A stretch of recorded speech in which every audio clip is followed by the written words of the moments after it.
বিশ্বের দৃষ্টি এখন ইতালির রোমের দিকে। তবে তার আগেই আলোচনার মঞ্চে উত্তেজনা ছড়িয়েছে ইরান। পারমাণবিক কর্মসূচি নিয়ে যুক্তরাষ্ট্রের সঙ্গে দ্বিতীয় দফা আলোচনা শুরুর ঠিক আগেই তেহরান থেকে এসেছে স্পষ্ট বার্তা। ইউরেনিয়াম সমৃদ্ধ করার অধিকার তাদের সার্বভৌম বিষয়, এটি আলোচনা বা আপোষের বিষয় নয়।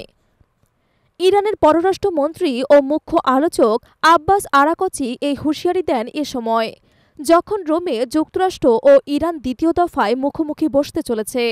এর আগে ওমানে অনুষ্ঠিত হয়েছিল প্রথম দফা সংলাপ।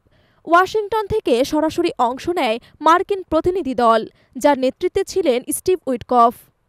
তবে আলোচনার প্রথম দিনেই উত্তেজনা তৈরি হয় উইটকফের মন্তব্য ঘিরে, যেখানে তিনি বলেন চুক্তি চাইলে ইরানকে ইউরেনিয়াম সমৃদ্ধকরণ বন্ধ করতেই হবে।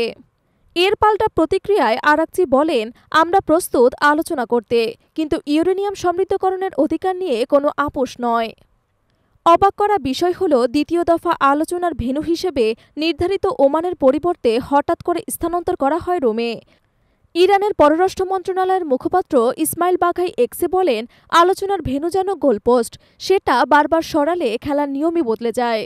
রোম বৈঠকে উপস্থিত থাকছেন আন্তর্জাতিক পরমাণু শক্তি সংস্থার মহাপরিচালক রাফায়েল গ্রোসলি।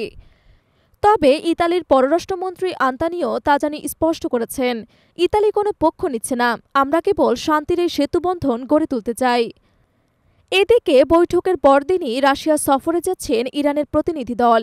তারা প্রেসিডেন্ট পুতিনের হাতে তুলে দেবেন সর্বোচ্চ নেতা আয়াতুল্লাহ খামেনির বিশেষ বার্তা।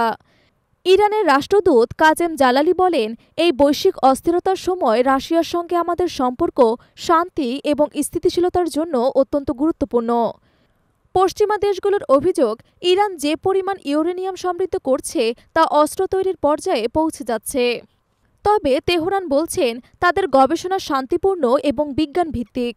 তারা চায় মাথা উঁচু করে বাঁচতে, হুমকির জবাবে নয়, মর্যাদার জায়গা থেকে। বিশ্লেষকদের মতে, রোম বৈঠকে যদি অগ্রগতি না হয় তবে পারস্য উপসাগরের উত্তেজনা আরও বাড়বে, যার প্রভাব পড়বে বিশ্ব শান্তির ওপর। এই বৈঠকের ফলাফলই নির্ধারণ করে দিতে পারে পরবর্তীতে এক দশকের পরমাণু কূটনীতির ভবিষ্যৎ।